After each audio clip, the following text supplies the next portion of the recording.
આપના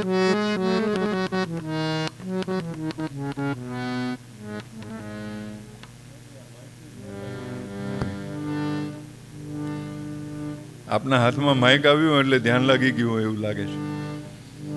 જરા sound system બરાબર જોજો.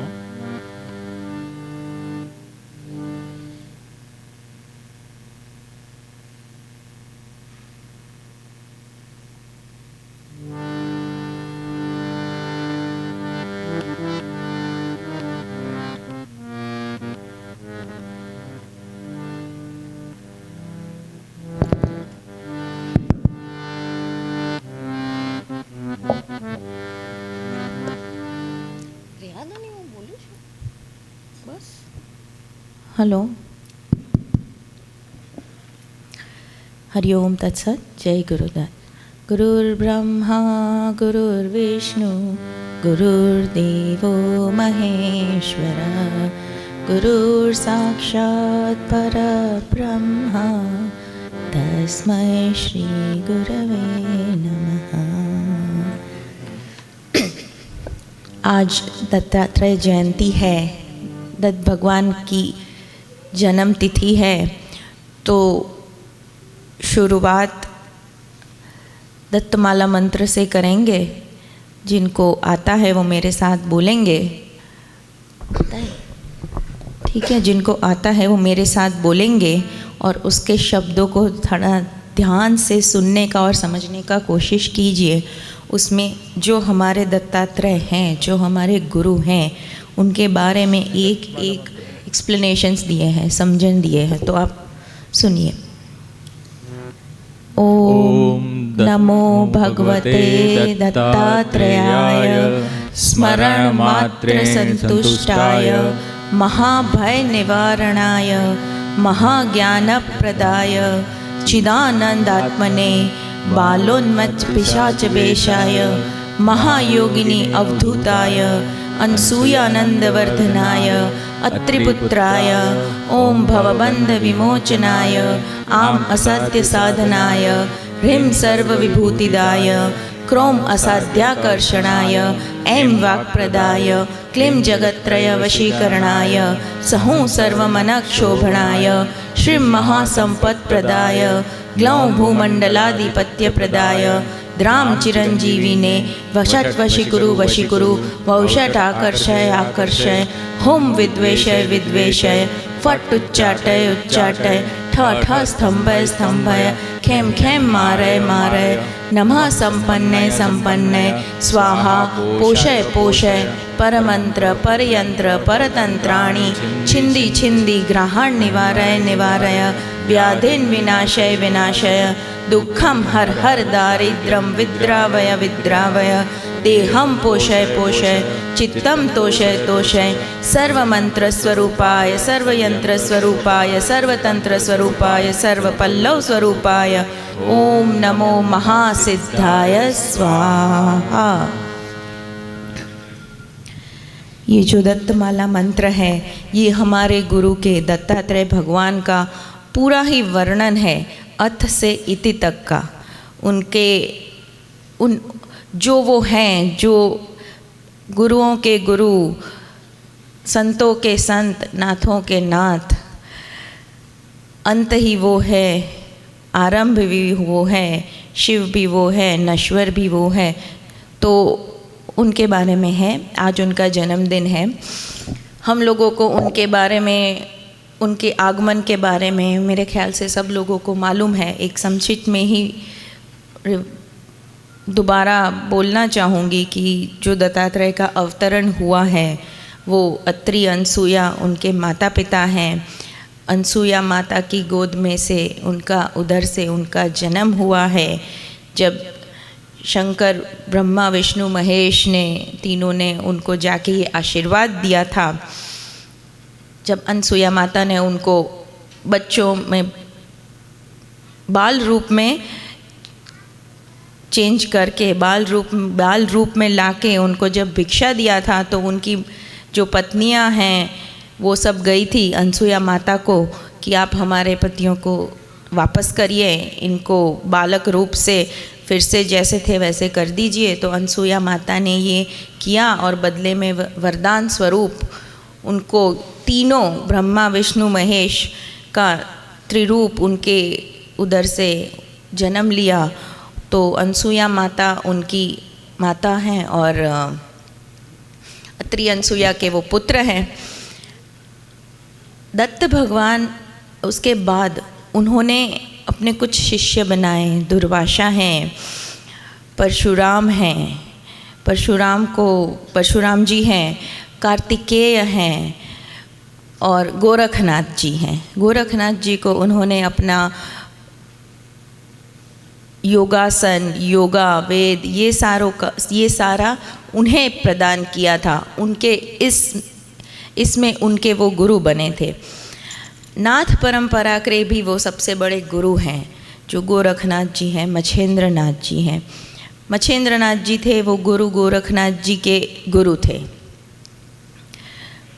गोरखनाथ जी का छोटा सा मैं पुराणों में जानना चाहूँगी।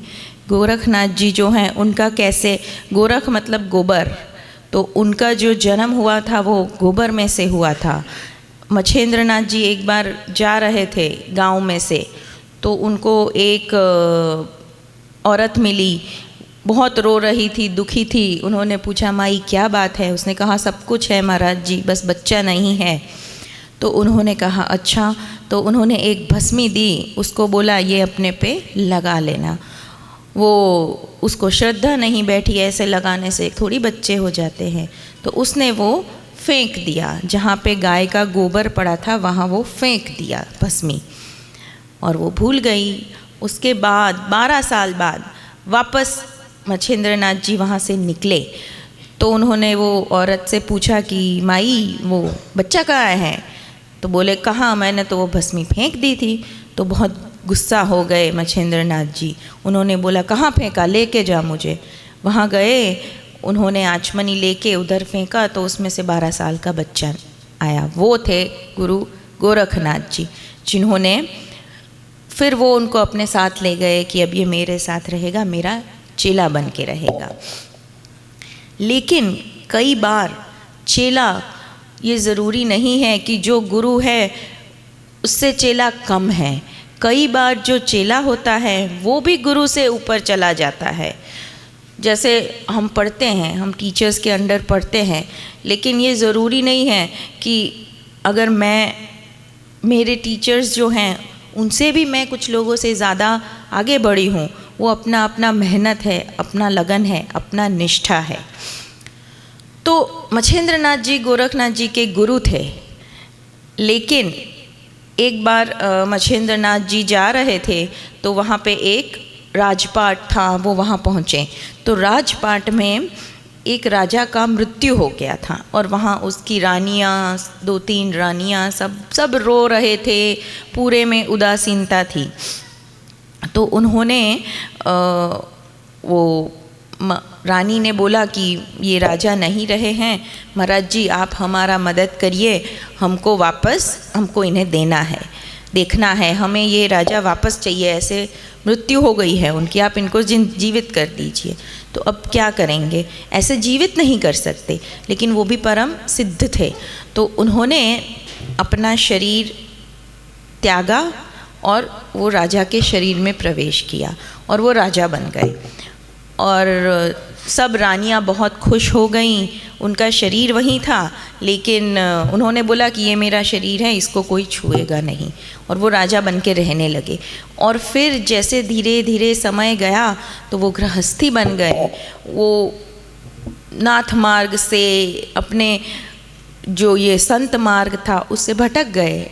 फिर गोरखनाथ जी सोचे इतने दिन हो गए, गुरुजी वापस नहीं आ रहे, तो जाके देखते हैं। तो फिर वो आए उस गांव में, बहुत खुशहाली थी, सब खुश, सब कुछ अच्छा। गए तो क्या देखा कि अरे ये तो मेरे गुरु कहाँ सन्यासी राजा बन गए हैं, सब कर रहे भोग, सब सारे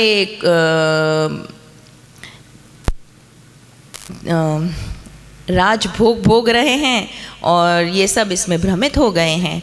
और लेकिन वहाँ पे जो रानियां थी उनको पता चल गया था कि ये हमारे राजा को ले जाएंगे, जो मच्छिंद्र नाथ हैं जो उनके शरीर में हो उनको ले जाएंगे, तो वो उनको मिलने नहीं दे रहे थे, मिलेंगे तो उनका भ्रम टूटेगा।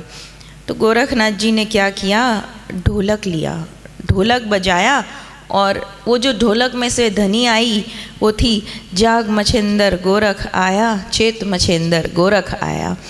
तो ये ध्वनि सुन के उनके अंदर के मच्छिंद्र नाथ जी जागे, उनको लगा कि भाई ये तो गलत हो रहा है, मैं भटक गया हूँ। फिर उन्होंने वो त्याग दिया, अपने शरीर में वापस आए और गोरखनाथ जी के साथ चले गए। तो ये ज़रूरी नहीं है कि हर बार एक गुरु ही चेला का मार्गदर्शन करता है, कभी कभी चेला भी गुरु का मार्गदर्शन करता है। तो बापू श्री हमको जो मार्गदर्शन करके गए हैं, हमें उन पे चलना है।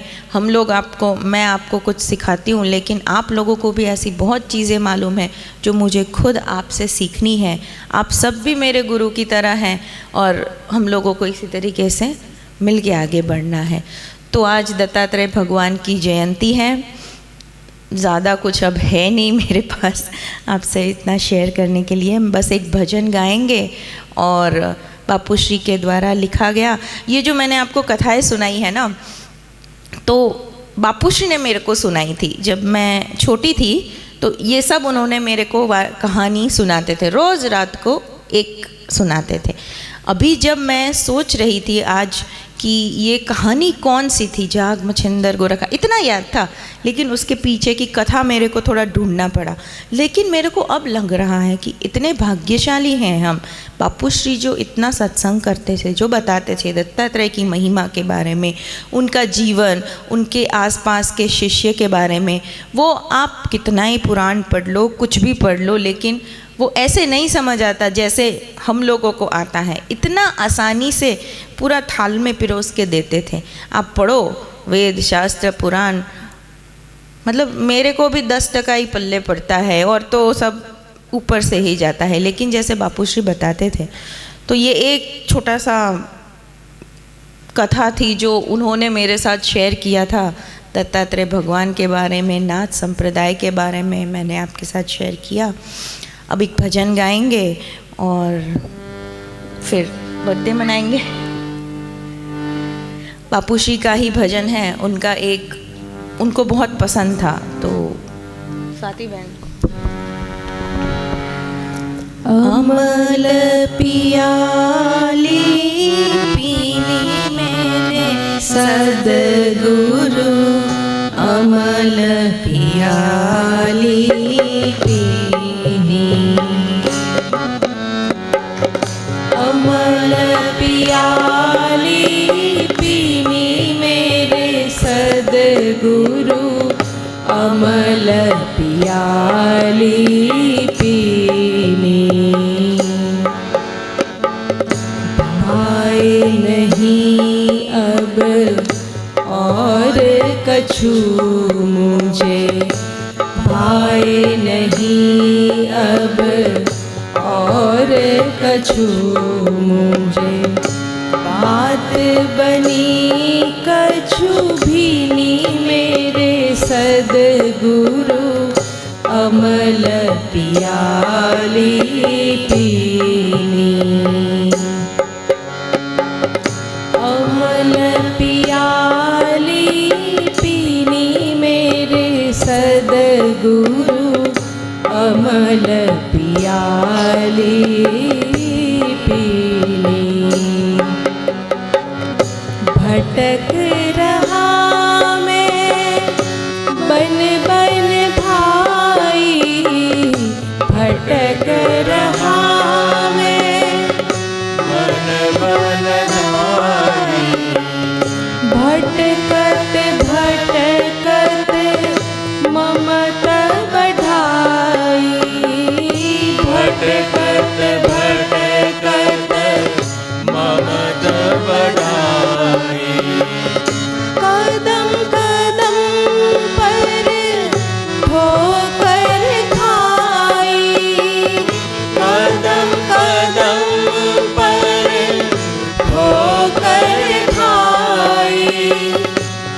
सदगुरु खबर मोरी लीनी मेरे सदगुरु अमल पियाली पीनी अमल पियाली पीनी मेरे सदगुरु अमल पियाली पीनी। अब तो हुआ ऐसा मस्ताना, अब तो हुआ ऐसा मस्ताना, झूम रहा जैसे परवाना, झूम रहा जैसे परवाना। सदगुरु चरण में हरदम दीवाना, सदगुरु चरण में हरदम दीवाना। अखियाँ अमीरस भीनी मेरे सदगुरु अमल पियाली पीनी अमल पियाली पीनी मेरे सदगुरु अमल पियाली पीनी। हो भाई नहीं अब और कछु मुझे, हो भाई नहीं अब और कछु मुझे। बात भई कछु भी नहीं मेरे सदगुरु अमल पियाली पीनी अमल पियाली पीनी मेरे सदगुरु अमल पियाली अमल पियाली अमल पियाली पीनी।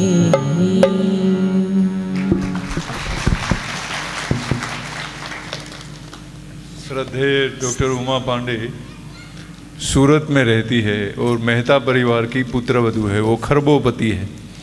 अपने आप ऐसे ही इंडस्ट्रीज़ में, अपनी हॉस्पिटल इंडस्ट्रीज़ में ऐसे ही सब लोग इन्वॉल्व है। एजुकेशन के साथ भी उनके फादर इन लॉ एंड उनके पिताजी भी जुड़े हुए थे। उमा जी, ये भजन सुनते वक्त एक सोच दिमाग में आई, जब हर्ष मेहता और देवम मेहता की परमिशन मिल जाए 3 दिन के लिए, तो मेरी कॉलेज की 100 बच्चियों को लेके मैं आपके साथ एक शिविर करना चाहूँगा। मेरी कॉलेज से 100 बच्चियों को लाके यहाँ एक शिविर करना चाहूँगा। जिस तरह से आप खिली हुई है, जिस तरह से आप प्रसन्न है, आपकी प्रसन्नता भगवान कायम रखे, लेकिन 100 बच्चियों को आप ऐसी प्रसन्नता प्रदान करें, ऐसी मैं एक रिक्वेस्ट आपके चरण कमल पर रख रहा हूँ। करेंगे। My sister, my daughter, my pleasure, my too, we are feeling special privilege for you my sister. Thank you very much. नहीं, आई एम वेरी ऑनर्ड कि you think me that much की, yeah, but I will try my best. થોડુંક વધુ હોય એવું લાગે છે તો કહી દેજો. હા, થોડુંક વધુ હોય એવું લાગતું હોય તો કહી દેજો. શું? હું બોલું છું એ થોડુંક વધુ લાગતું હોય તો કહી દેજો. ના, વધુ નહીં, but we will do it. જે તમે કહો છો આપણે કરીશું, sure.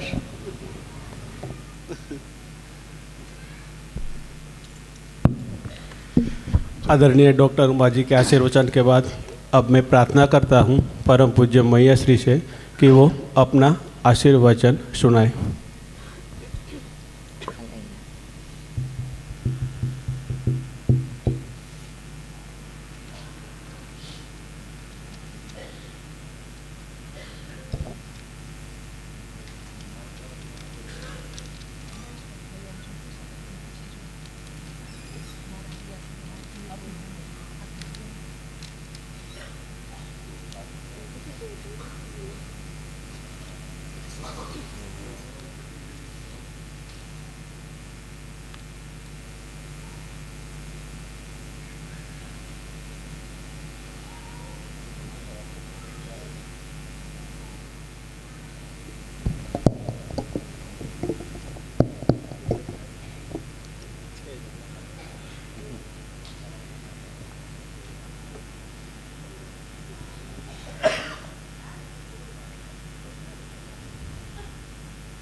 अखण्डमण्डलाकारं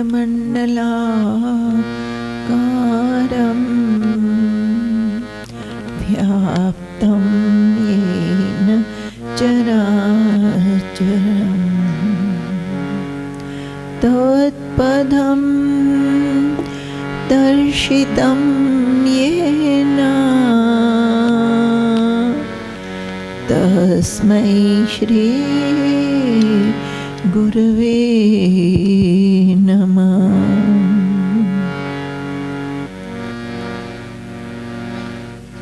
त्वमेव माता च पिता त्वमेव त्वमेव बन्धुश्च सखा त्वमेव त्वमेव विद्या द्रविणं त्वमेव त्वमेव सर्वं मम देवदेव।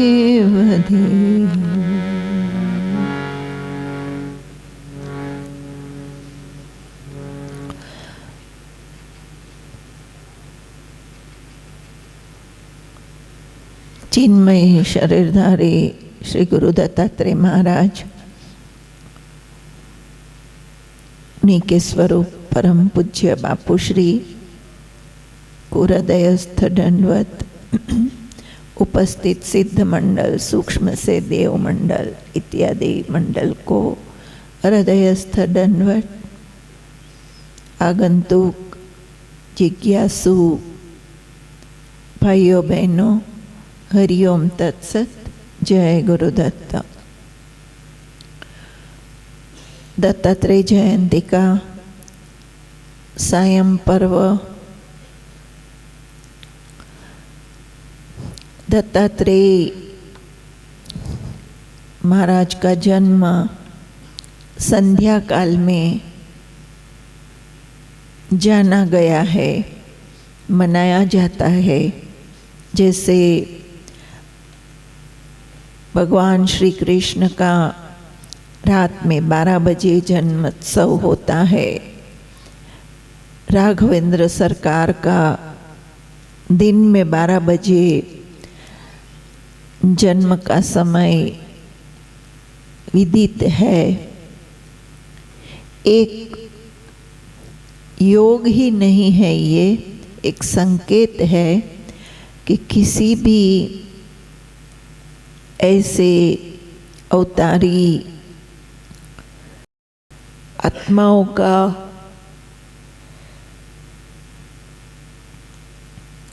शरीर धारण करना समन्वित समय, 2 काल के बीच का काल ज्यादातर आता है, जो संधि काल है। उनका कार्य ही संधि करना है, असत्य को मिटाने की कोशिश, असुरों को मिटाने की कोशिश और सुरों को, राक्षसी तत्वों को, तामसी तत्वों को, नेगेटिव तत्वों को दबाना और पॉजिटिव तत्व जो है, प्रकाश है, सुख है, शांति है, उनको बढ़ाना। जब बहुत अंधकार फैल जाता है, हाहाकार मच जाता है, अमुक आत्माओं का तपबल बहुत है, वो शरीर लेके आते हैं, असुरों की प्रवृत्ति करते हैं, राक्षसों की प्रवृत्ति करते हैं। तो उस समय जिनको कोई नहीं पहुंचता, अपने में कहावत है, जिन्हें कोई ना पहुंचे इन्हें भगवान पहुंचे। आपको शरणागति डाल देनी पड़ती है। तो ये संध्या काल का समय करीब आ रहा है। पूज्य बापू श्री के जीवन में ये समय 15/11/75 का है, जब उनको साक्षात दत्तात्रेय महाराज दत्तशिला पर प्रकट हुए। सच्चा प्रागट्य आत्मा सो परमात्मा, हमारे आत्मा में ईश्वर का प्रागट्य, ज्ञान का प्रागट्य, आत्मा का प्रागट्य, आत्मा का ज्ञान। जैसे हम बच्चे थे तो आज हम सब जो जानते हैं वो अंदर तो दबा था। जैसे एक बच्चा बोलने लगता है तो वो बहुत से ऐसे शब्द बोलने लगता है जो उसको सिखाया ही नहीं है। अब उसको बुक में बताते हैं पाइनएप्पल, ये बादाम है, पाइनएप्पल है, एप्पल है, तो वो बुक में देख के तो सीख सकता है, लेकिन कई बार उसको काट के दो तो भी बोलेगा एप्पल है। तो अमुक ज़्यादातर बातें हमारे अंदर दबी रहती है, सूक्ष्म में, पास्ट लाइफ की, पूर्व जन्म की। इसीलिए शास्त्र में कहते हैं कि कर्ज लेकर के भी ज्ञान उपलब्ध करो। कर्ज लो लेकिन नॉलेज, पढ़ाई लो, क्योंकि हमारा आपका शरीर छूटेगा लेकिन ये ज्ञान नहीं जाएगा। आप अगर डॉक्टर हो तो दूसरे जन्म में ज़्यादातर आप उस साइंस बाजू ही, रिसर्च बाजू जाओगे। कितने ऐसे हैं कि जो बचपन से रिसर्चर बन जाते हैं, कल्पनातीत उनकी बुद्धि होती है, तो पास्ट लाइफ के वो जीनियस है। तो इसी तरह से हमारे आपके अंदर दबा हुआ जो ज्ञान है उसको प्रकट होना है। आत्मा सो परमात्मा। गुरु मंत्र देता है, मंत्र जब से गुरु की शक्ति हमारे अंदर प्रवाहित होकर के हमारी सुषुप्त एनर्जीज, जो डोरमेंट पावर्स है, ये मेरा शब्द नहीं है। आज साइंस कहता है कि अपना ब्रेन जो है, जो काम करता है, जो समझता है, वो शायद 20 या 25% भी वो यूज़ नहीं होता पूरी जिंदगी में, बाकी डोरमेंट रहता है। तो योगी है, संत है, साधक है सच्चा, तो वो उनकी अंतर चेतना से अनेक प्रकार का ज्ञान अंदर ही से प्रकट होता है। तो ये जो जैसे जैसे नकारात्मक शक्तियाँ मतलब खाली काम, क्रोध, लोभ नहीं। हमारी ये मान्यता है कि ये सब नेगेटिव एनर्जी है। ऐसा नहीं है। क्रोध भी जरूरी है, काम भी जरूरी है, प्रमाण में लोभ भी जरूरी है। क्यों? पूर्ण इन सब का निर्माण करता कौन है? ईश्वर। वो पूर्ण है, शाश्वत है, सभी ज्ञान का भंडार है। उन्होंने मनुष्य रूपी इस शरीर में जो कुछ भी डाला तो वो पूर्ण तत्व है, जो उन्होंने ये सर्जन किया है।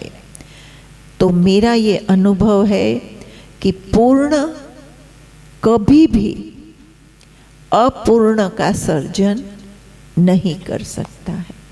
हम आप सब अपने आप में एक बाजू शिव ही है। कितनी साधना करो, कितना ही भजन करो, जप करो, आता है आखिर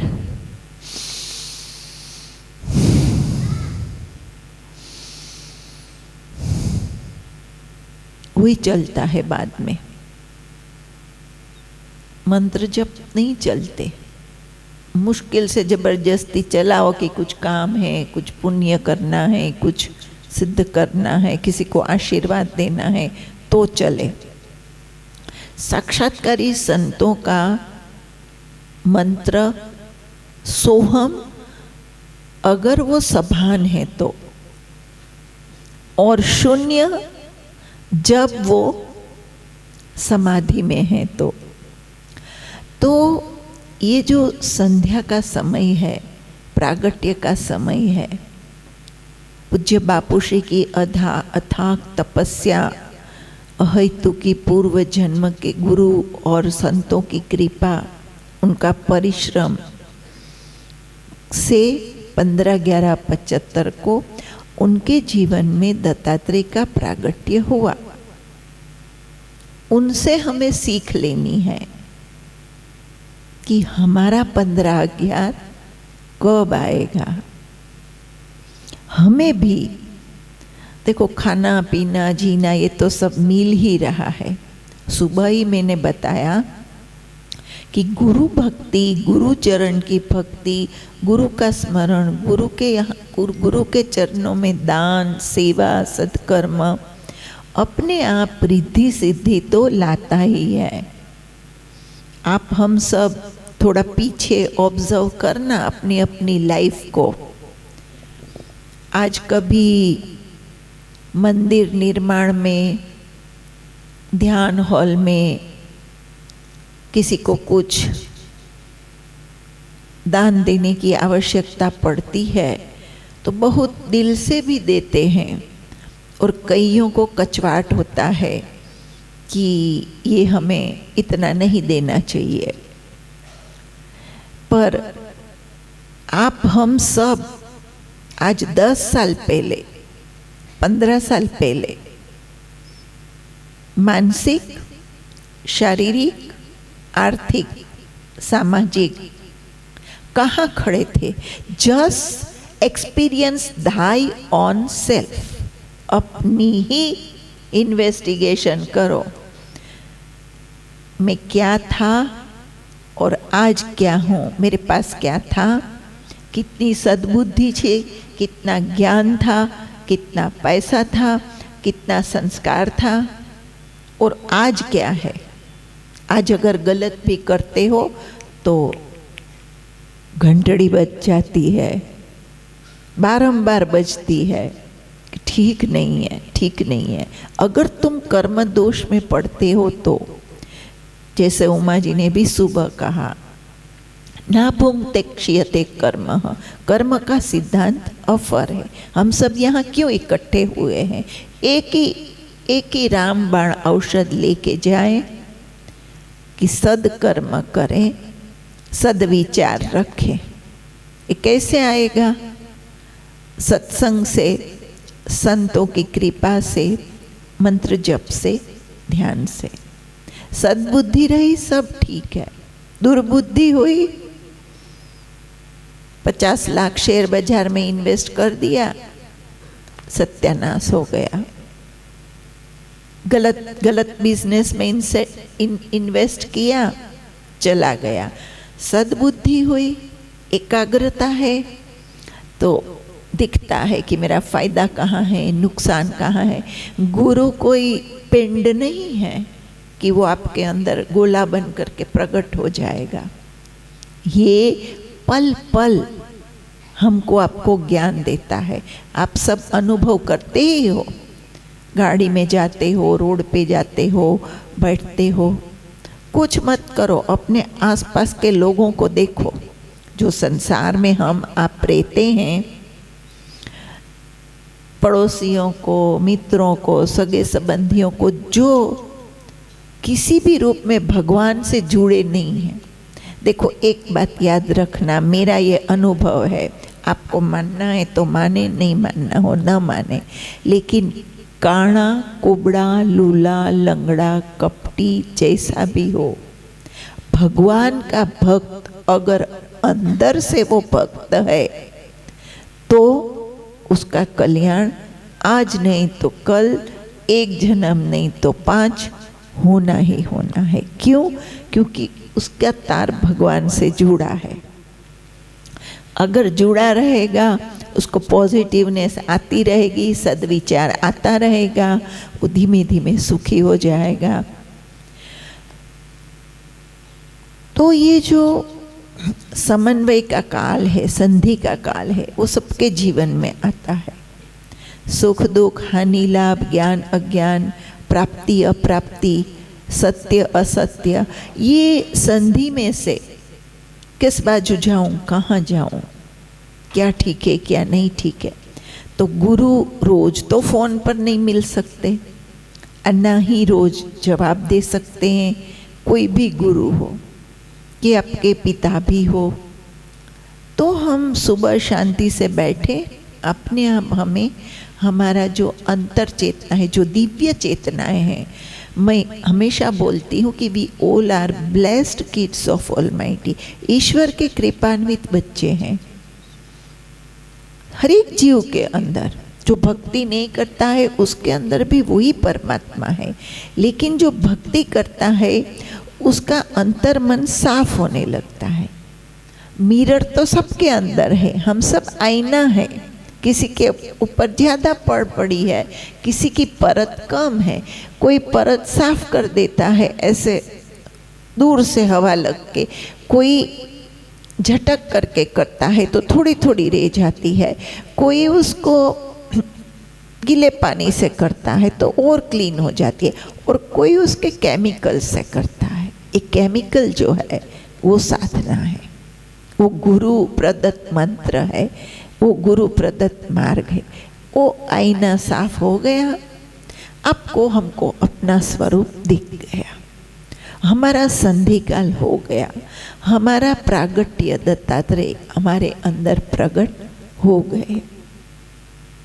जितने जितने संत लोगों ने ईश्वर को पाया है वो यही बोलते हैं कि आत्मा सो परमात्मा। ठीक है, ये वेदांत है। भक्ति मार्ग में भक्त और भगवान, ये मजे का रास्ता, सरल, कोई टेंशन नहीं, भजते रहो, वस्त्र पहनाते रहो। क्यों? क्योंकि ये सरल है, रोचक है। हमें माया पसंद है, तो माया के माध्यम से, खाने में माया है, खिलाओ, कपड़े में माया है, फैंसी फैंसी पहनाओ, तो वो माया के माध्यम से लक्ष्य तो भगवान की ओर खींच रहा है। सहारा माया का है, मायावी वस्तुओं का है, लेकिन उसको किसके लिए? तो माया वस्तु ठीक है, लेकिन वो माध्यम ईश्वर है। इसी तरह से ये फैली हुई जो माया है बहुत अच्छी है। कितनी सुंदर ये दुनिया, कितने सुंदर ये पेड़ पौधे, एक फूल को ही देख लें कितने उसमें कलर्स हैं, क्या बिखरा है इस दुनिया में। लेकिन वो माया का सहारा लेते हुए, ऐसा नहीं कि खाली अकेले रहो, शादी करो, लेकिन आप उस माया के सहारे, आपको सपोर्ट हो जाएगा। अगर शादी नहीं की है, जेंट्स है, तो खाना कौन खिलाएगा, साला कपड़ा कौन धोएगा? अब वो पार्टनर करेगी, तुम अपना मस्ती से काम करो, भजन करो। लेकिन उस समय भी तुम बहुत ज़्यादा पत्नी की चिंता करने लगे, बच्चों की चिंता, उस समय भी आप बहुत ज़्यादा माया की चिंता करने लगे, सांसारिक चिंता करने लगे, तो वो लक्ष्य से भटका देगा। रहना इसी में है, और चित्त को, मन को दत्तात्रेय में, ईश्वर में लगाना है। सहारा तो माया का ही लेना पड़ता है। आश्रम चलते हैं तो माया रूपी धन से ही तो चलते हैं। भोजन पकता है यहाँ, तो वो माया रूपी संपत्ति से वस्तु आती है तो चलता है। ये ध्यान हॉल है, आप हम सब आज यहाँ बैठे हैं। एक बात मैं ज़रूर कहना चाहूँगी कि लंदन के केंद्र संचालक चंद्रकांत जी शुक्ल, जो कथाकार भी हैं, उनके और एक शिल्पा छेड़ा ना, शिल्पा बेन छेड़ा, वो भी एक अफर सैनिक की तरह इस केंद्र को संभाल रहे हैं। और भी ट्रस्टी लोग हैं, बीरेन जी है, महेश भाई है, और बहुत सारे हैं। पर चंद्रकांत भाई, ये मुझे लगता है बापू की परंपरा में सुदामागिरी लिखी है। वो बिल्कुल सुदामा जैसे, एकदम सीधे साधे, ज़्यादा कोई संपत्ति नहीं और ज़्यादा कोई उनको ये भौतिक का नॉलेज भी उस समय नहीं। अभी तो मैं देखती रही कि मोबाइल काफ़ी इनको यूज़ करते हैं, तो अभी भौतिकता में पारंगत हो गए हैं, लेकिन गाड़ी चलाना भी नहीं आता। तो ट्रेन में जा करके प्रचार किए, ट्रेन में जा करके। हरिओम तत्सत। जय गुरुदत्त का। उस लंदन केंद्र ने पूज्य बापू श्री एक बात हमेशा बोलते थे कि मेरी इच्छा ऐसी है कि एक ध्यान हॉल बनाया जाए, वहाँ कोई भी आएगा उसको ध्यान लगेगा, उसको शांति मिलेगी, मार्गदर्शन मिलेगा, किसी को शक्तिपात भी हो सकता है। यहाँ उनकी फूल जो है, जो उनकी जीवन भर के जन्म जन्मांतर के शक्ति के पुंज है, उनको भी यहाँ स्थापित किया जाएगा। यहाँ एक जगह रखी हुई है भूमि के अंदर 3 बाई 3 की, और इस जगह हमारी है। तो उसमें महाराज की ऊपर मूर्ति और फूल को रखा जाएगा, स्थापित किया जाएगा। और आप देखते मैंने अनुभव किया है, रामकृष्ण परमहंस की समाधि पर मैं गई थी। समाधि मंदिर स्पेशल तो वहाँ बनेगा मंदिर के पास में, लेकिन इस हॉल में भी क्योंकि उनका संकल्प था, उनकी इच्छा थी, ये यहाँ स्थापित किए जाएंगे। तो ये हॉल उन कभी कभी बोलते थे कि एक हॉल होना चाहिए जिसमें हम हो न हो वो चेतना सबको मिलती रहे। तो लंदन के साधकों ने ये बीड़ा उठाया। उन्होंने बहुत साल पहले 10 लाख रुपए उसमें भेजे, लेकिन उस समय भी उतनी अमाउंट से तो कुछ भी नहीं हो सकता था ज़्यादा। फिर थोड़ा धैर्य हुआ, फिर थोड़ा फंड आता गया और भी जगह से आता गया। हमारी परम प्रिय शिल्पा छेड़ा ने भी इसमें काफ़ी अनुदान दिया, और चंद्रकांत शुक्ल जी और लंदन के केंद्र ने अथाक परिश्रम करके लगभग 60 से 70%, 50 से 70% इस हॉल के अनुदान में निमित्त बने हैं, और बाकी का जो कुछ भी फंड है वो आप सब ने भी इसमें बहुत सहयोग किया। लेकिन आज हर साल लगभग 3 लाख रुपया इस मंडप के लिए हम अपने आश्रम से देना पड़ता था, हर साल 2 बार। और पूनम को ये मंडप बनते हैं तो वो भी लगभग 15-20 हज़ार का खर्चा होता ही है। अब खर्चे की तो एक बात है, लेकिन ये एनर्जी स्थायी रहेगी। इसी में हम सत्संग करेंगे, धून करेंगे, ध्यान करेंगे, भगवान का नाम लेंगे, तो कितना पुण्य होगा। तो इसमें जिसों ने अनुदान दिया है उनका कितना लाभ है। तो आज हम सब तालियों की बौछार से लंदन के केंद्र का अभिवादन करेंगे। हरिओम तत्सत। जय गुरुदत्त। हरिओम तत्सत। जय। जोर से। Yes, now there you are.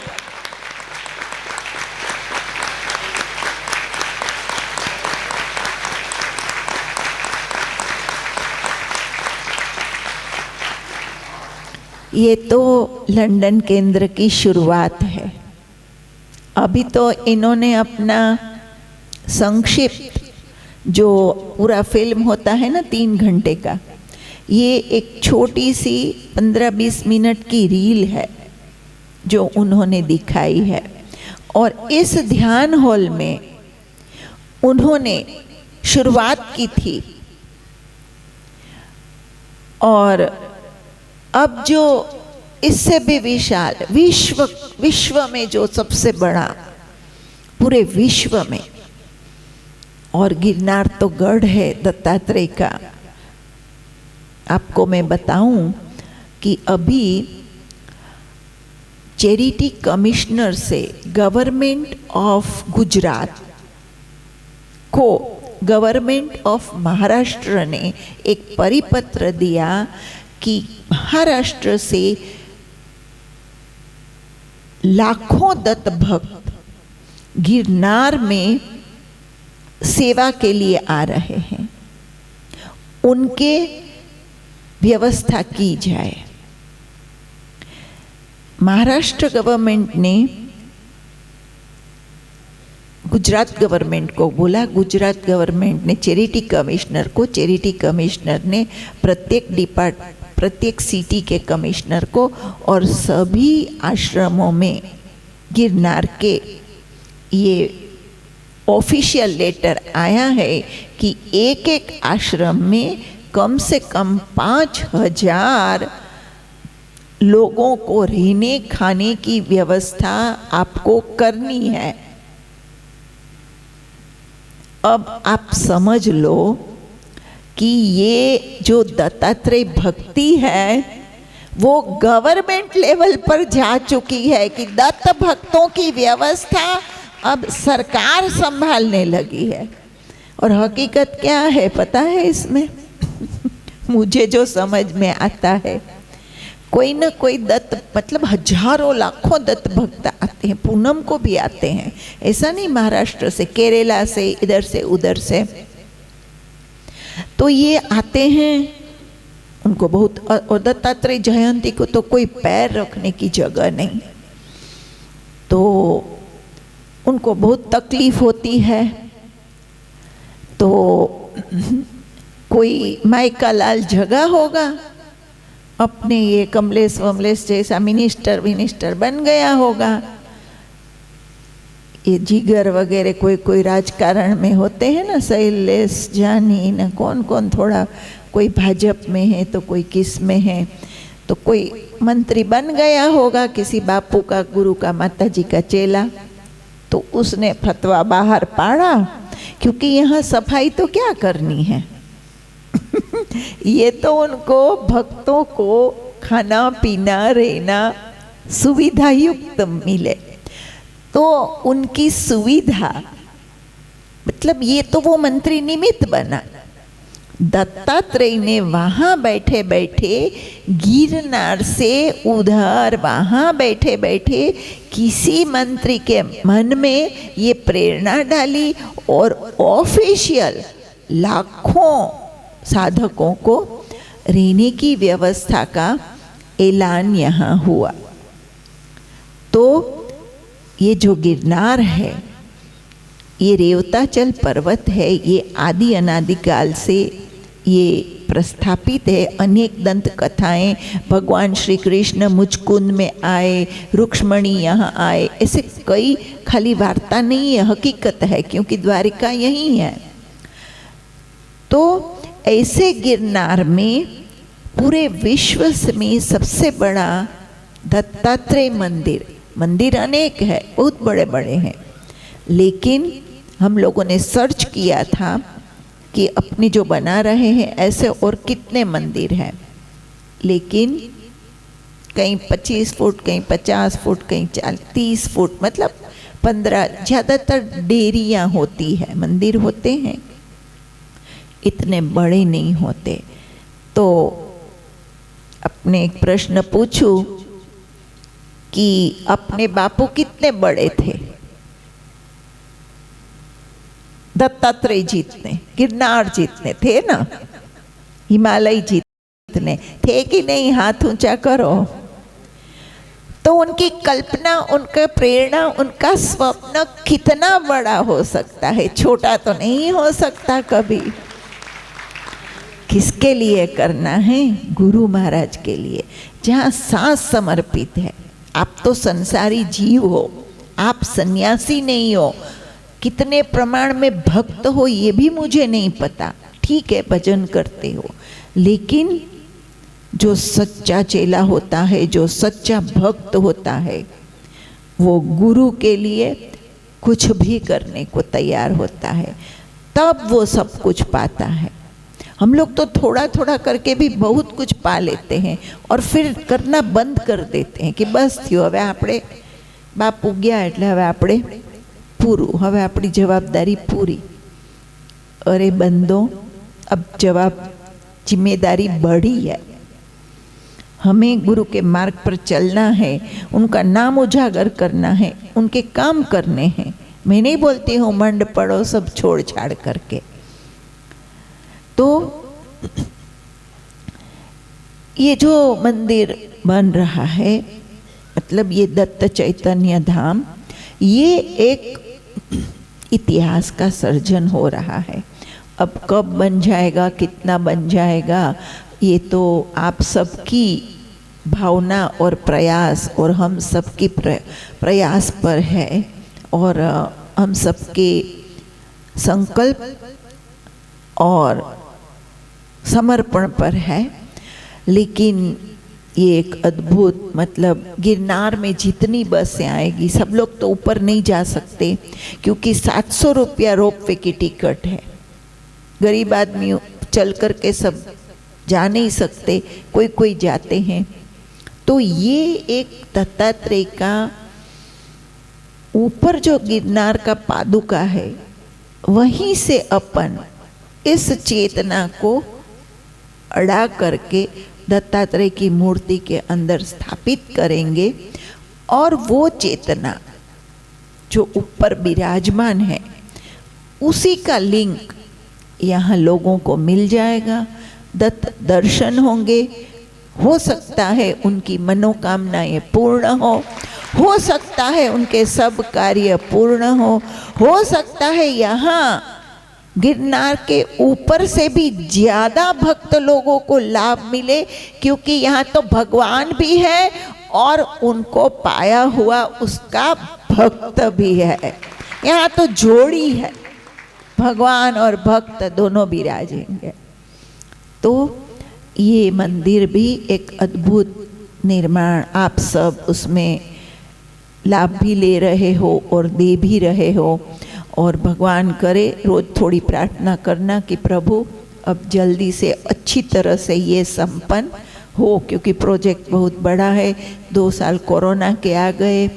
तो मैं लंदन केंद्र की बात कर रही थी कि ये जो ध्यान हॉल है, मैं मानती हूँ कि ये उनकी शुरुआत है, ये एक ट्रेलर है केंद्र का कि वो क्या कर सकते हैं। अब जो है मंदिर की शुरुआत, प्रेरणा स्रोत होता है कोई भी एक व्यक्ति। जैसे यहाँ एक किरीट भाई मस्कत वाले बैठे थे, एक बार बोले मारे पग देवा है। मैं कहा पग देवानु शू, पैर देने हैं। मैंने कहा पैर देने का क्या अर्थ है? बोले वो लंगड़े होते हैं ना, उसको कुछ दिया जाता है पैर, तो वो चल पाते हैं। फिर मुझे ख्याल आ गया, मैंने कहा भाई देखो, मैं ये सब बहुत कॉम्प्लिकेटेड वस्तु नहीं जानती हूँ, लेकिन इधर 10 किलोमीटर तक एक मेटासिन नहीं मिलती है, यहाँ दवा खाने की ज़रूरत है। तो बोले मैं हर महीने आपको अनुदान भेजूंगा। मैंने कहा ठीक है, आधा मैं डालूंगी। और वो फ्री डॉक्टर, फ्री दवाइयाँ आज भी चल रहा है। और हजारों करोड़ों अब्जों रुपये के मालिक, मैं किसी की बुराई नहीं करती, अपना देख के उन लोगों ने भी चालू किया, सरकारी जमीन कब्जे किया, 7 तल्ले का दवाखाना बनाया, 6 के 7 तल्ले का। पहले डॉक्टर रखा होगा, फिर नर्स, और आज आप लोग पता कर लेना, वो दवाखाना कॉरपोरेशन को उन्होंने सौंप दिया। आपकी हमारी मिसाल और प्रयास आज भी चालू है। कोविड में भी, कोविड में थोड़ा समय आगे पीछे रहा। क्यों? क्योंकि निस्वार्थ है, अंदर से परमार्थ की भावना है। अंदर से हमें न प्रतिष्ठा कमानी है, न उसके माध्यम से पैसे इकट्ठे किए। फिर तो ये हुआ कि 2-4 महीने में उसने बंद कर दिया, फिर भी चलता रहा। जो है उसमें से डालो। और बहुत अच्छी तरह से आज भी फ्री डॉक्टर और दवाइयाँ, जो जेनेरिक दवाइयाँ आती है, जो गवर्नमेंट वाली कम रेट वाली, वो नहीं। ये बिपिन चौथानी की बेटी है प्रीति, जाइडस की, कैडिला की, ऐसे रेप्यूटेड कंपनी की दवाइयाँ अहमदाबाद कहीं से, ये भी ख्याल रखा जाता है कि डुप्लीकेट दवाइयाँ ना आए। तो ये आप सब अलग अलग रीत से जो सद कार्य करते हैं, आपको लगता है कि मैया श्री की पेटी में डालूं कि बापू श्री की पेटी में डालूं, तो वो क्या करते होंगे? तो जहाँ योग्य लगता है, जहाँ सही आवश्यकता है, वहाँ उस द्रव्य को खर्च किया जाता है, चाहे ट्रस्ट में डालो, चाहे इसमें डालो। तो ये आप सबका कुंभ मेले में सब बढ़ चढ़ करके, कुंभ मेले में सब बढ़ चढ़ करके लाभ लेते हैं। तो ये आप सबका, हम सबका अथाक प्रयास है, निस्वार्थ भावना है, परोपकार की भावना है। इसको ले करके जो कार्य शुरू होता है वो सफल होता है, दीर्घायु होता है, लंबा चलता है। तो ये जो मंदिर होगा वो हजारों साल तक का है। देखो समय चला जाएगा और कुछ ज्यादा निर्माण की अपेक्षा मत रखना इस संस्था में। हम स्कूल, अस्पताल, ये सब जिम्मेदारी, हम लोग योगी हैं, ध्यान योगी है, सारा ध्यान लग जाता है। और भी जो भगत है वो भी ऐसे ही है, भजन आनंदी। तो ये सब कर्मयोग आप सब इस बाउंड्री के बाहर कर सकते हैं। कई संत लोग करते हैं तो उन्होंने भजन पूरा कर लिया होगा, उनकी रुचि होगी। लेकिन पूज्य बापू श्री की जो परंपरा है, जो प्रकृति है, वो हम में आई है, वो आप सब में आती है। तो एक ये मंदिर, उसका बहुत सुंदर बगीचा और 100 कमरे का गेस्ट हाउस, आज नहीं न कल। क्यों? क्योंकि आप सब आते हो, बाहर भटकना पड़ता है, बाहर वातावरण में रहना पड़ता है, असुविधा होती है, वो पेएबल हो या अनपेएबल। लेकिन एक वो गेस्ट हाउस नहीं, पर मतलब अतिथि गृह, साधक गृह बनाने का हमारा विचार है। और पूज्य बापू श्री में की भी इसमें प्रेरणा थी, पर सोचे कि पहले इसको कर लिया जाए। ये अभी जो लोग जुड़े हैं उनकी सोच है। ये मंदिर निर्माण हुआ उस समय भी ये सोच थी कि બે સાથે નથી કરવું, ધ્યાન હોલ નથી કરવો, હમણાં મંદિર પર જ કોન્સન્ટ્રેટ કરો। तो मैं एक खड़ी थी, झांसी की रानी, लड़ी। मुझे पता था थोड़ा फंड तो है, 60-70 लाख जितना। मैंने कहा एक बार शुरू कर दो, देखो आगे आगे गोरख जागे, देख मचंदर गोरख आया। तो आप सब गोरख के रूप में, चंद्रकांत जी गोरख के रूप में आप सब उपस्थित हुए और जो नगाड़ा बजाया। तो आप हम सब आज शांति से, आनंद से इसमें सत्संग कर रहे हैं, ध्यान कर रहे हैं, बैठ रहे हैं। बारिश आई आने दो, हवा आती आने दो, साला मंडप होता है। तो आप सब तो निश्चिंत हो, हम लोग तो थोड़े आयोजक भी है, यजमान भी हैं, तो डर लगता है इन बच्चों के ऊपर कहीं पाइप न गिरे, कहीं ऊपर का पर्दा न गिरे, बारिश में न भीगे। तो ये भय ही नहीं है, तो भय भी हो ही न पड़ती। शांति से मस्त 3 दिन ध्यान लगे, 1 दिन लगे, बैठे रहो, कोई यहाँ टेंशन नहीं, सुविधा नहीं। तो पुनः हम लंदन केंद्र को बारंबार मुबारक देंगे।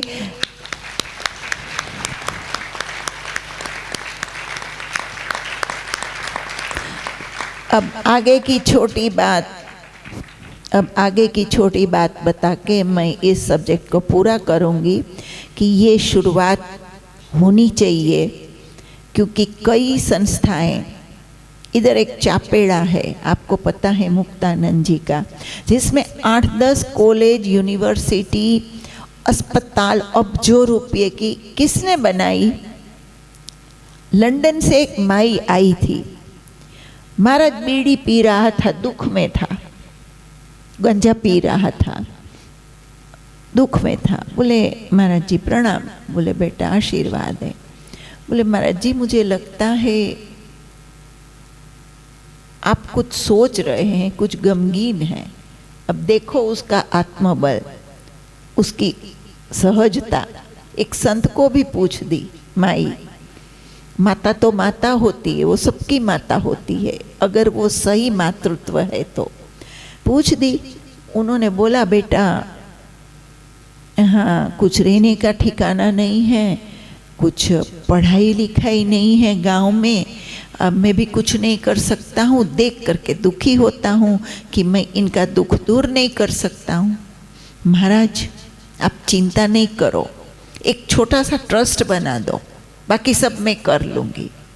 वो एक औरत लंदन की गई, उसने वहाँ धुनी जथा खाई और करोड़ों रुपये का अनुदान वहाँ से भेजी, और आज उस संपत्ति जो वहाँ से भारतवर्ष में आई, अपने सनातन धर्म में आई, और उसका इतना सदुपयोग हो रहा है। उसमें एक रेसिडेंशियल स्कूल है, मैंने अपने आश्रम के बच्चों को भी वहाँ भेजा है। आप नहीं मानेंगे, सुबह और शाम एक एक दूध का पूरा गिलास बच्चों को पीना ही है। शुद्ध गाय का घी में खाना बनता है। हम भी कई बार उधर जाए हैं। मुक्तानंद जी महाराज है, हमारे सेवा गुरु गोपालानंद जी महाराज के आशीर्वाद से ये उनके शिष्य हैं मुक्तानंद जी, और उन्होंने ये काफ़ी निर्माण किए। निमित्त एक माई बनी। तो आप सब भी थोड़ी जिम्मेदारी लिए ही हैं और लेंगे ही, ऐसी मेरी मान्यता है। कारण कि एक बात तो नक्की છે, ત્યાં 1 પાઉન્ડ ના અહીંયા કેટલા થાય છે અત્યારે? શું ભાવ છે રાજુભાઈ? હે 100 રૂપિયા। વાહ ભાઈ, 1 ના 100 થાય છે, એટલે કેટલો બધો ફાયદો થાય। 1 પાઉન્ડ કમાવો, અહીંયા 100 રૂપિયા થાય। તો इसकी कीमत यहाँ बहुत है। उधर भी मेहनत पड़ती है, उसकी ना नहीं है, लेकिन संपत्ति को इकट्ठा करके ज़्यादातर फॉरेनर यहाँ मकान लेते हैं, ज़मीन लेते हैं, इन्वेस्ट करते रहते हैं। लेकिन कभी भी आप याद रखना, उस माया को छोड़ के आना नियर अबाउट नामुमकिन है, सिवाय कि आपको ईश्वर अभिमुख होना हो, साक्षात्कार करना हो। भगवान के लिए आप यहाँ आना हो तो आ सकते हैं, लेकिन उस सिस्टम में, उस पद्धति में, उस लाइफस्टाइल से, इंडियन लाइफस्टाइल में सेट, आपके लोग उधर है, आपका प्रेम उधर है, आपके जीवन उधर है, आपकी आदतें उधर की है। इट इज़ नॉट ईजी, और प्रयास भी नहीं करना चाहिए। तो ये जो संपत्ति यहाँ संजो रखते हो, भोगते तो हो नहीं। अब बच्चों के बच्चे क्या करेंगे? वो बेच डालेंगे। इससे अपना अनेकों जन्म का इन्वेस्टमेंट करो, ये करो। हजारों साल ये मंदिर जो है इसमें पत्थर में बनते हैं, इसलिए इसमें सरिया कुछ नहीं डाला जाता, क्योंकि वो युगों तक ऐसे ही रहता है पत्थर, चाहे काला हो जाए, दोहरा हो जाए, लेकिन रहता इसी तरह से है। तो ये जो केंद्र है लंदन, जैसे इस ध्यान हॉल को चंद्रकांत जी को मैं बता दूं कि ये मुझे भी, हम लोगों को भी नहीं पता था, बनाते बनाते बन गया। लेकिन जो कॉन्ट्रैक्टर है वो बोला कि सौराष्ट्र में पिलर वगैरह का, ये कौन सी टेक्निक बोलते हैं उसको, जो सरिया ऊपर से खींच करके करते, पोस्ट पोस्ट टेंशनिंग, मतलब जो सरिया है उसको स्पेशल अहमदाबाद से कंपनी आती है, उसको कसती है। ये कंस्ट्रक्शन यहाँ नहीं हो सकता है। ऐसा सौराष्ट्र में एकमात्र ये हॉल है, ऐसा अपने कॉन्ट्रैक्टर ने आपको बताया। मैं अमुक बाबत में बड़ी अकड़ू हूँ, न ज़्यादा बखान करती हूँ, न ज़्यादा किसी को टेंशन लेती हूँ, न देती हूँ। मेरा जो काम है वो मैं कुटती रहती हूँ। लोग बोलते हैं कि ये क्या होगा, वो क्या होगा। मैंने कहा अब वो था सब जब बापू थे तब, अब वो गए, अपने भी चल दें जल्दी से जल्दी, तब ज़्यादा शांति है। तो ये पोस्ट एक्सटेंशन वाला हॉल पहला है सौराष्ट्र में पूरे, के बीच में पिलर नहीं है, अवरोध नहीं है। अभी भी इसमें अमुक थोड़ा काम बाकी है, 1-2 महीने का, वो भी भगवान की दया से हो जाएगा। लेकिन जिस केंद्र ने इसकी जिम्मेदारी प्रथम में उठाई थी, मैं ऐसा भारपूर्वक सूचन करूँगी कि लंदन और अमेरिका का केंद्र इसमें शुरुआत किया और लंदन का केंद्र इसमें पूर्णाहुति करे, ऐसी मेरी भावना है और ऐसा मेरा सूचन भी है। देखो, काम तो करना ही है और मिलजुल करके ही करना है। इसमें अनेक साधकों ने छोटा बड़ा अनेक प्रकार का योगदान किया है। ऐसा नहीं है कि नहीं है, ये खाली लंदन अमेरिका से नहीं बना। ये सबसे पहले तो यहाँ के लोगों की प्रेरणा, दत्तात्रेय का संकेत, उसके हिसाब से डिज़ाइन बनाना। एक बात और जो बता रहे थे हम, जो प्रत्यक्ष है, आपको किसी को अभी उसकी जानकारी नहीं है कि ये जो निर्माण है कि आश्रम में आप इतना भी करते हो, जो ये बोल रहा था डीडीसी में। देखो, मैं आपको अच्छी लगूं कि न लगूं, लेकिन मैं सही बात बता रही हूँ। मैं ये नहीं बोलती हूँ कि आप दान करो न करो, जो करना है करो। मैं नहीं बोल रही हूँ कि आप दान करो, दान दे जाओ, लेकिन मैं इसलिए बोल रही हूँ कि आपका हमारा भला किसमें है। This is the investment of many births and investment for the real peace and prosperity of life. ये जो इन्वेस्टमेंट है, ये जो हम इसमें दान पुण्य करते हैं गुरु स्थान में, ये अनेक जन्मों का हमारा संचित है। हम अपनी सब एफडी नहीं तोड़ देते, क्योंकि छेले क्या पता क्या ज़रूरत पड़ेगी। लेकिन अगर आपको 5-10 करोड़ से या अमुक हिस्से से आपका काम हो जाता है, इंटरेस्ट, आपको पता है कि मेरी इतनी लाइफस्टाइल मुझे रखनी है, तो व्हील कर जाओ कि कुछ भी करो कि जहाँ वास्तव में सदकार्य होते हों, गुरु जहाँ प्रत्यक्ष है, ईश्वर जहाँ प्रत्यक्ष है, ऐसे स्थान में जहाँ आवश्यकता है, आपका संपत्ति की कीमत है, वहाँ उस संपत्ति को लगाओ तो अनेक जन्मों तक उस मंदिर में, इस हॉल में जो जाएगा उसको शांति मिलने ही मिलने वाली है। भगवान के दरबार में जाते हम क्या करते हैं? हाश आंख बंद करते हैं, कितने की मन्नत पूरी होती है, कितने को शांति मिलती है। फट करके वो शांति कहीं ना कहीं जाती है जो उससे जुड़ा है, जो बनाने वाला, जो सेवा करने वाला, जो दान देने वाला। और अब छोटी सी बात बता के इस सेशन को मैं, इस सब्जेक्ट को यहाँ पूरा करूँगी। जो हिमांशु भाई ने बताया, मैं भी कई बार बोलती हूँ कि कम से कम दशांश गुरु स्थान में साधक को निकालना चाहिए। अगर उसको सुख संपत्ति विघ्नों से दूर रहना है तो माता जी को फ़ोन नहीं करना पड़ेगा कि मेरे को ये हवन कर दो, मेरे को ये तकलीफ़ है, आप करके देखो। इस महीने से 10% निकालो और गुरु स्थान में भेज दो। देखना फिर कैसे कैसे बच्चों को सद्बुद्धि रहती है, काम धंधे बरकत होते हैं। इसका प्रत्यक्ष प्रमाण गुरु स्थान में की हुई सेवा, ये भी मत मानना कि गंगा जी और गिरनार अलग है, ये सब बापू की, मैं खुद बापू की शक्ति हूँ, तो यहाँ हूँ कि वहाँ हूँ, मैं कहाँ से अलग हो सकती हूँ आप सबसे।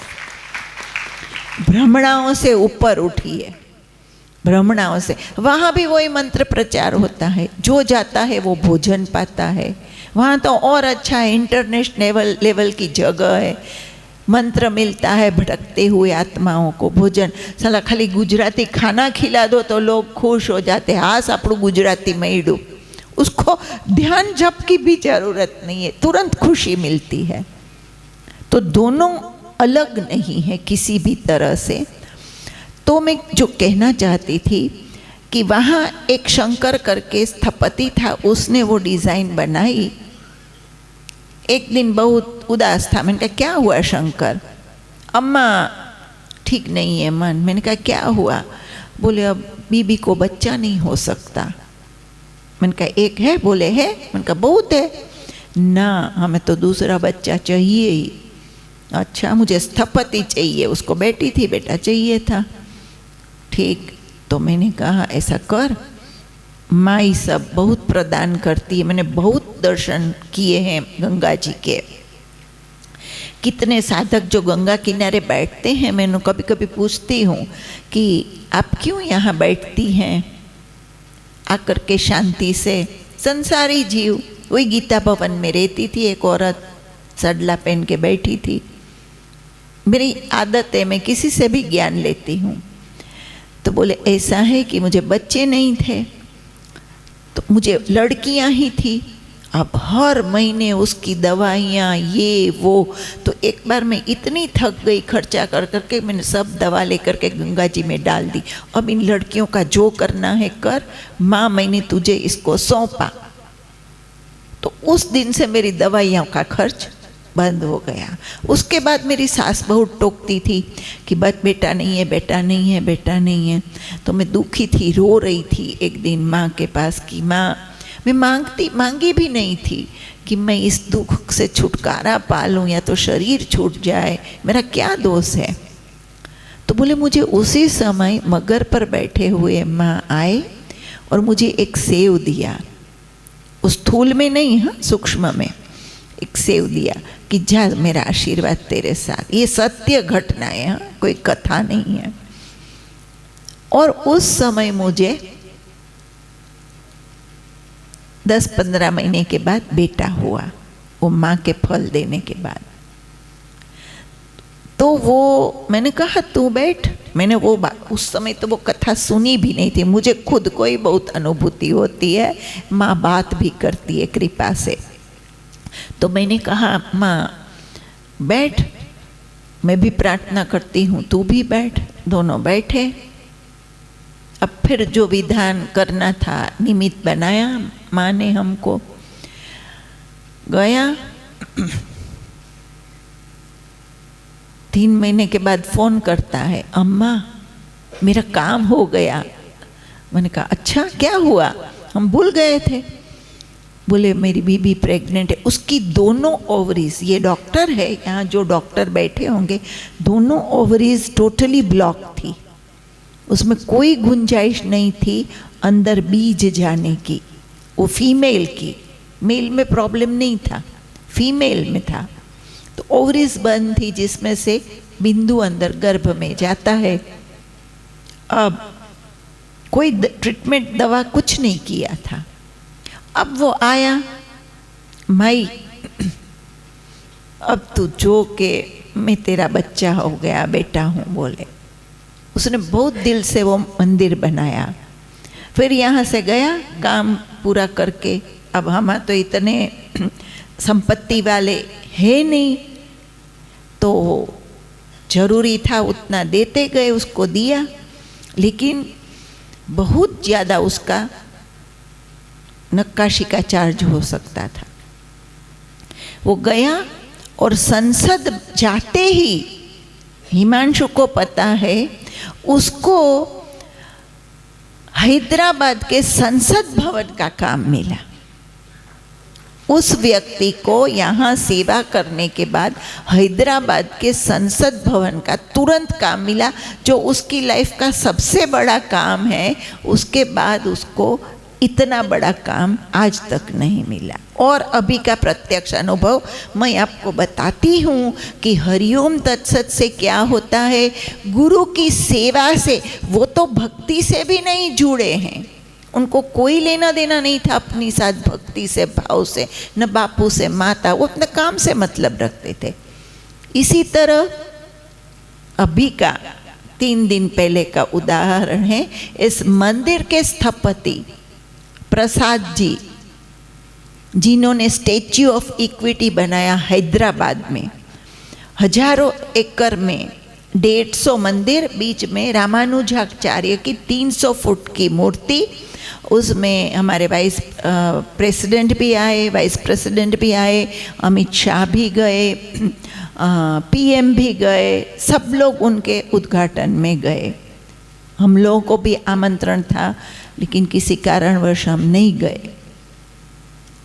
तो उसने वो बनाया, लेकिन वो इतना बड़ा स्थपति नहीं था। उसने वो बनाया, तभी भी उसको 8 साल हो गया उसको बनाते बनाते। लेकिन जब से उसने ये मंदिर का प्लान शुरू किया, अभी 2 साल पूरा नहीं हुआ होगा और वो पद्मश्री के लिए नियुक्त हो गया है, पद्मश्री के लिए। अभी 2 दिन पहले उसके वो पुरुषोत्तम का फ़ोन आया था, बोले आप प्रार्थना कर दीजिएगा कि उसकी नियुक्ति हो जाए, मतलब उसको नॉमिनेट तो हो गए हैं। तो कहने का अर्थ है धर्म, अर्थ, काम, मोक्ष हम सबको चाहिए। देखो, जीवन में फांगा रहने से कुछ नहीं होता है। छूछा कोई न पूछा, जिसके पास पैसे नहीं है उसको कोई नहीं पूछता, जिसके पास पद नहीं है उसको कोई नहीं पूछता। ये एक कटु सत्य है आज का। अब आप साधु बाबा बन के चलम फूको तो बगैर पैसे के भी आपको लोग पूछेंगे, लेकिन काम हो तब। ये मान, प्रतिष्ठा, सम्मान कहीं कहीं सहज में होती है, प्रेम से होती है। आप हम सब इकट्ठे होते हैं, भक्त मंडल, गुरु भाई बंधु इकट्ठे होते हैं तो बहुत अच्छा लगता है। मैं देखती हूँ यहाँ पद, प्रतिष्ठा, पैसा, कलेक्टर भी है थाली धो लेगा, कहीं भी भटकता रहेगा भोजन के लिए, और बहुत बड़ा सेठ साहूकार है, दाता है, और मतलब काफ़ी अनुदान मंदिर में जो 50% स्पॉन्सर किए हैं। ऐसे अनिल जी भी कहीं ना कहीं कुछ न कुछ ढूंढते रहते हैं। ऐसा नहीं है कि उनकी आरतियाँ होती है, और वो सबके साथ बात करते हैं, मिलते जुलते हैं। तो ये गुरु का द्वार है। यहाँ हम सब बच्चे हैं गुरु के। यहाँ हम पद, प्रतिष्ठा, पैसा, इन सब के उपाधियों को छोड़ के आते हैं। इसलिए ये माहौल अच्छा होता है, इसलिए हमें यहाँ अच्छा लगता है। और इन सब का कारण कौन है? इन सब का कारण हमारे परम पूज्य बापूश्री और उनके गुरु दत्तात्रेय ही हैं। नहीं तो आप हम सब भी, आप फंक्शन अटेंड करो दूसरे धर्मों के, कहीं 4 रसोड़े होते हैं, एक वीवीआईपी, एक वीआईपी, एक नॉर्मल और एक बिल्कुल लेबर वर्क का। वो भी जरूरी है क्योंकि करोड़ों लोग हैं, तो उसको बाइफरकेट नहीं करेंगे तो कैसे होगा। लेकिन साईं इतना दीजिए, जामे कुटुंब समाए, मैं भी भूखा ना रहूं, साधु न भूखा जाए। तो दत्त महाराज के जितने परंपरा के पूज्य बापूश्री बताते थे कि हम आप सब कोई न कोई पीढ़ी के हैं, 71 पीढ़ी में, तो उनका ही मैं कल्याण कर दूँ तो बहुत है। और मंत्र के माध्यम से वो काफ़ी लोग खींच आए हैं। तो ये मंदिर जो है वो बहुत ही दिव्य निर्माण हो रहा है। और लंदन केंद्र से भी मैं सूचन करूंगी, और यहाँ बैठे हुए ट्रस्ट मंडल के जो सदस्य हैं हमारे सहित उन सब की पहली जिम्मेदारी पड़ती है कि ये आप हम सब पर भरोसा छोड़ के गए हैं बापू। ट्रस्टी मतलब ट्रस्ट, विश्वास।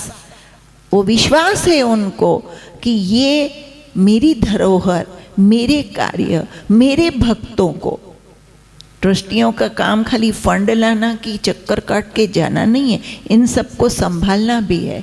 मैंने क्या कहा था इस बार? मैं यही कहा था कि मैं आपको हाथ जोड़ के रिक्वेस्ट करती हूँ कि दान न करो, पुण्य करो। मैं तो पहले बोलती हूँ कि इसको करने से ही तुम्हारी बरकत होगी, लेकिन अगर बहुत कड़वा लगता है तो जाने दो, लेकिन प्रेम करो। जो भी आता है आइए आइए चाय पानी पी लीजिए। इसी तरह आप सब भी जो आश्रम में व्यवस्था में हैं, सब एक दूसरे से भाईचारा रखें, प्रेम रखें, आत्मीयता रखें। तो यही एक मंत्र है, मूल मंत्र ईश्वर प्राप्ति का। पोथी पढ़ी पढ़ी जग मुआ, पंडित भया न कोई, 2.5 अक्षर प्रेम का, पढ़े सो पंडित होए। अपने परम पूज्य बापू श्री जितने भजन में, वो कौन सा भजन है जिसमें अश्रु की धारा बहती है, वो दूसरी कड़ी कुछ है, याद करके रखना। तो जब आप कुछ भी न दो, खाली आँख से 2 बूंद आपके भाव में भगवान को गिर पूजन करना आया हूँ। हाँ, गुरुदेव आपके चरणों। और दूसरी कड़ी क्या है? इस चित्त नयनों के जल से चरण धोए, श्रद्धा इस भक्ति चित्त दिए में ज्ञान आज से त्रिगुणी बाट भिगा लाया, योगाग्नि से प्रगटी ज्योति इन चरणों तक तो ले आया। अब हृदय थाल के सोहम ज्योति से आरती करने आया। ये तो आरती का है। और ये नयनों के जल से चरण धोए। उसके पहले की कड़ी क्या है? और लास्ट वाली थी मन बुद्धि चित्त संपत्ति देह। ये पहली वाली है, नयनों के जल बुद्धि संपत्ति देह चरणों में धरी विश्राम करूं। यह सब कुछ तो आप ही का था, खुद का समझा था, खेद करूं। कहत पुनीत भ्रम जाल मिटा, अब खुद को मिटाने आया हूँ।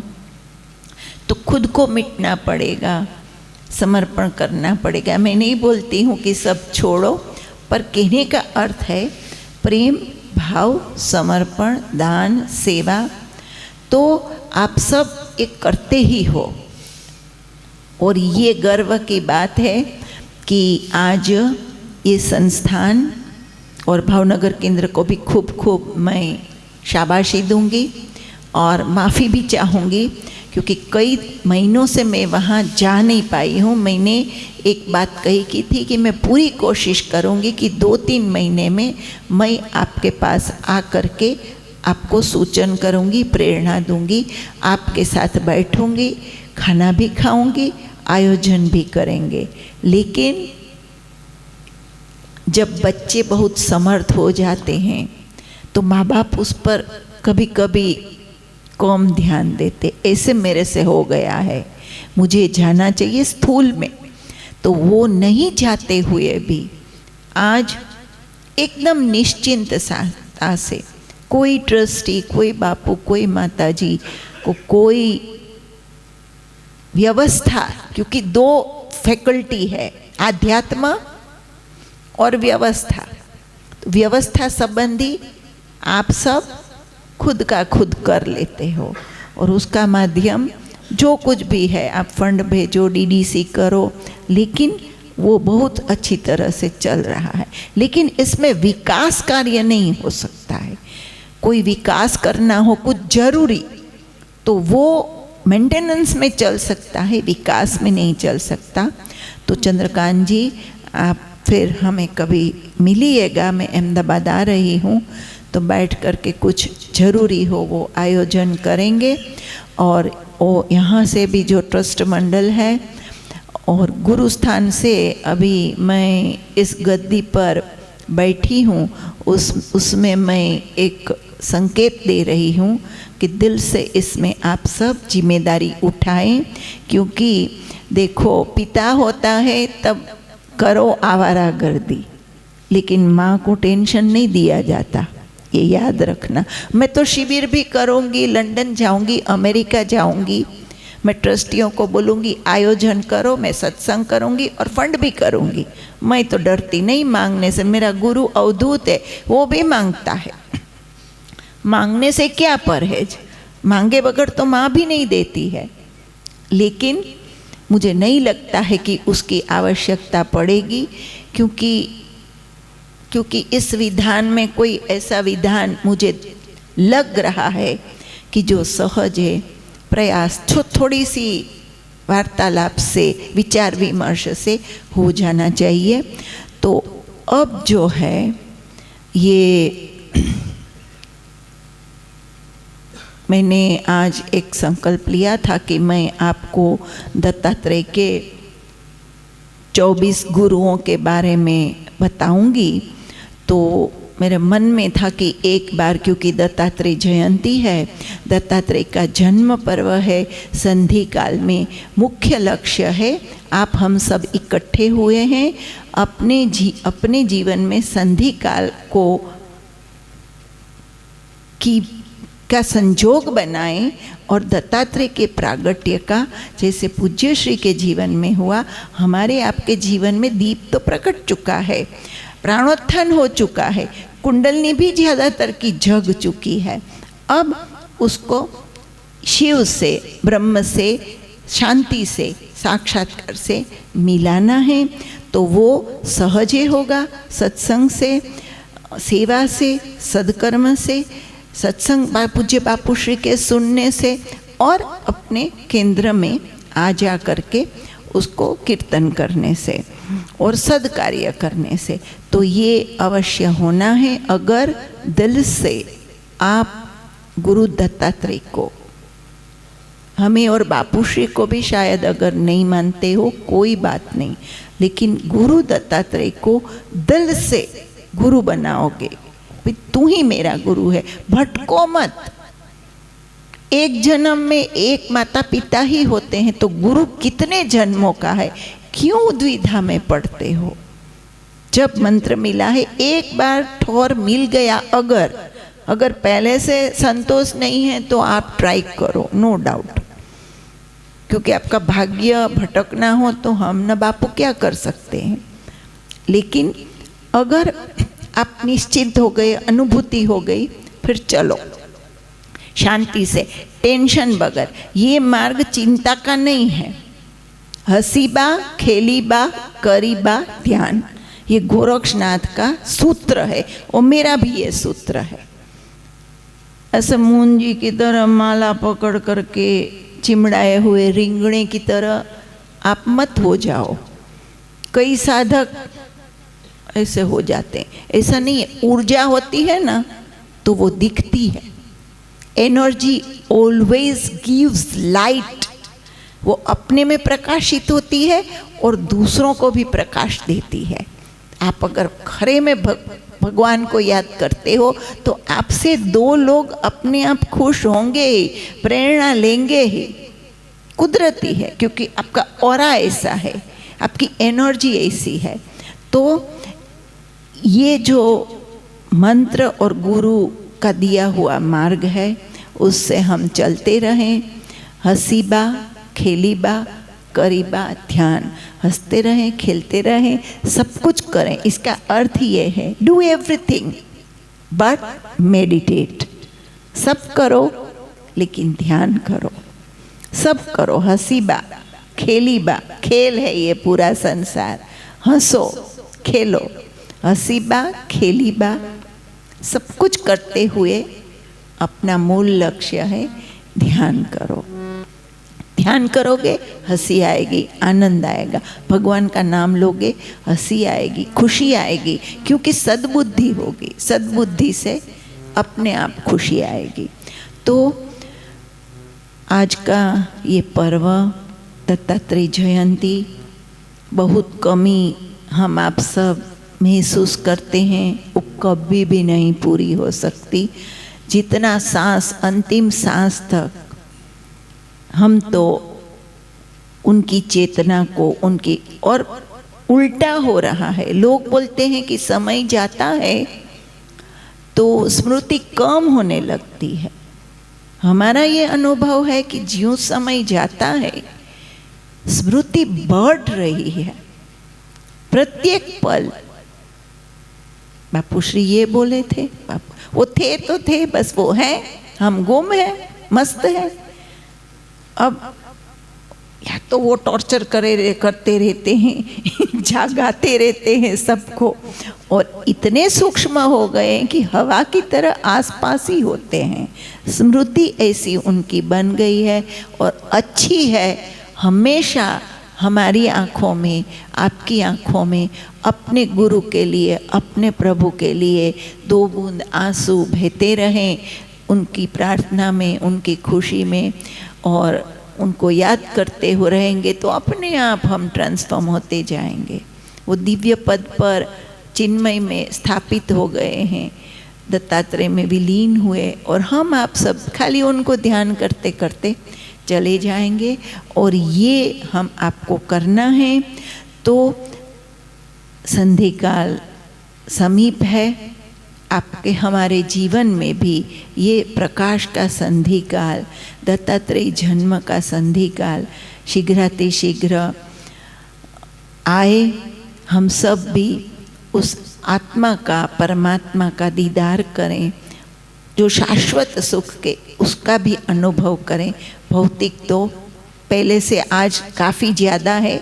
आप एक बार मेरा होमवर्क है, घर जा कर के शांति से कल सुबह कैलकुलेशन लगाना कि पहले क्या था 10-12 साल पहले, या जब से मुझे मंत्र मिला है, और आज क्या है मेरी मन की स्थिति, शरीर की स्थिति, आर्थिक और हर प्रकार की।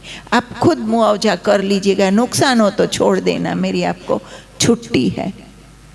नुकसान किसी न किसी तरह आपको जो जरूरी होगा वो फ़ायदा ही होगा। तो अब मैं संक्षेप में एक बार में गुरु दत्तात्रेय के 24 गुरु के नाम आपको बता देती हूँ, फिर कभी उस पर डिस्कशन करेंगे। कहने का अर्थ ये है कि सबसे हमें ज्ञान लेना है, सबको नमस्कार करना है, सबको, सबके अंदर परमेश्वर को देखना है। हमारे गुरु इतने बड़े हैं कि देव, दानव, दैत्य, सिद्ध, संत सब उनके नीचे बैठते हैं। सबसे ऊंचा आसन दत्तात्रेय गुरु का होता है।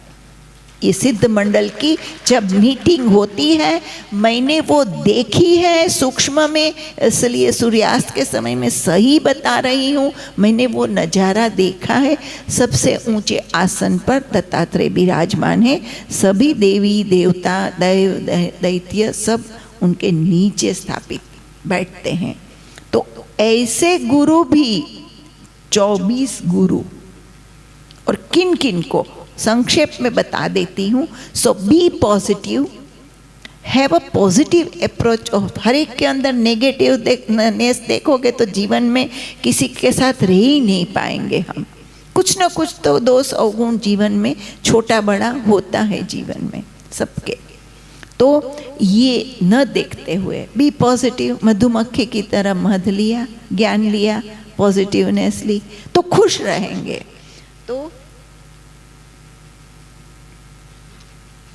ये जो 24 गुरु के नाम मैं आपको बता देती हूँ अति संक्षेप में, कि हम आप जिनको निम्न से निम्न मानते हैं उनसे भी उन्होंने ज्ञान लिया है, लेकिन क्या है क्या नहीं ये मैं डिटेल में नहीं बता सकती, अभी समय की कमी है।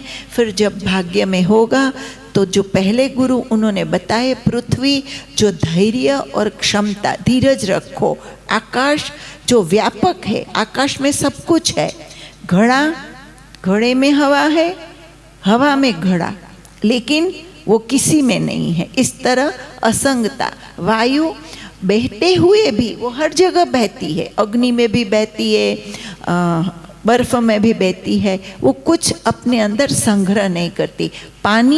पानी एक गुरु है उनके। स्वच्छ और निर्मल रहना है, सतत बहते रहना है, अपने निर्मल रहना है, दूसरों को भी निर्मल अपनी गंगा जल की तरह करना है। अग्नि सब कुछ स्वीकारना, अपने पेट में रखना और भस्म कर देना, वहीं की वहीं खत्म। जो अग्नि लेता है सब भस्म, वो कुछ बाकी नहीं रखता। कुछ भी कार्यकलाप किया फिर उसको दहन कर देना चाहिए, बहुत ज़्यादा दिमाग में संग्रह नहीं करना चाहिए। चंद्रमा भी एक गुरु है। वो चंद्रमा पूनम, अमास, पहली, दूसरी, तीज, चौथी, 11 घटवद होता है, लेकिन चंद्रमा के अंदर उसका योग बदलता है, लेकिन वो फिर पूनम को पूर्ण के पूर्ण ही रहता है, तो वो तो नहीं घटवद होता, उसका जो योग है वो घटवद होता है। तो हमारे सुख दुख हानि लाभ योग में हम घटे नहीं और न बढ़े, हम वैसे के वैसे चंद्रमा की तरह स्थिर रहें। सूर्य तो पानी लेता है समंदर से, भाप लेता है, पानी ही लेता है एक रूप में, भाप के रूप में, ऊपर जा करके अनेक गुना करके उसको फिर दे देता है। तो जो समंदर है, और धैर्य, समंदर को देखो एकदम स्थिर, शांत, विशाल, ऐसे विशाल बने, धैर्य रखें, गंभीर बने। कबूतर जो है वो एक इसकी बहुत बड़ी कथा है, वो आगे चलेंगे। अजगर जो है वो कहीं प्रयास नहीं करता, ऐसे करता है, सांस बहुत बड़ी लेता है, तो उसमें आसपास के जो कुछ भी है वो खींच के जीव जंतु आते हैं, वो मस्त रहता है। तो ऐसा है कि बहुत ज़्यादा इधर उधर अति फैक्ट्रियाँ, अति धंधे, अति सर्विस, अति करो दो जितना हो सके, लेकिन अतिरेक करने से आपको अशांति प्राप्त होगी। तो अजगर को भी उन्होंने गुरु बनाया है। पतंगिया, जो पतंगी होती है, अंधेरा करो, दिया जलाओ, पतंगड़ा अपने आप आ जाएंगे और उसमें जल के भस्म हो जाएंगे। इसी तरह ये दुनिया माया और रूप रूपी उस दिए में हम सब पतंगड़ों की तरह खींचते हैं, आकर्षित होते हैं और उसी में भस्म हो जाते हैं, माया रूपी दलदल में फिर भस्म हो जाते हैं। तो ऐसा हमें नहीं करना है, खाली मोह माया आसक्ति में नहीं रहना है। मधुमक्खी है वो गुण ग्रहण करती है और उड़ जाती है। हाथी है तो हाथी की भी एक स्टोरी है कि कैसे, वो लंबी है थोड़ी। मध निकालने वाला, हम आप सब एफडीआं करते हैं, इन्वेस्ट करते हैं, ये है वो है, सब इकट्ठा करते हैं। जैसे मध इकट्ठा करने वाला सब इकट्ठा करता है मध, और बाद में ले कौन जाता है? कोई दूसरा ले जाता है उसको। इकट्ठा वो करता है, मेहनत वो करता है, ले दूसरा जाता है।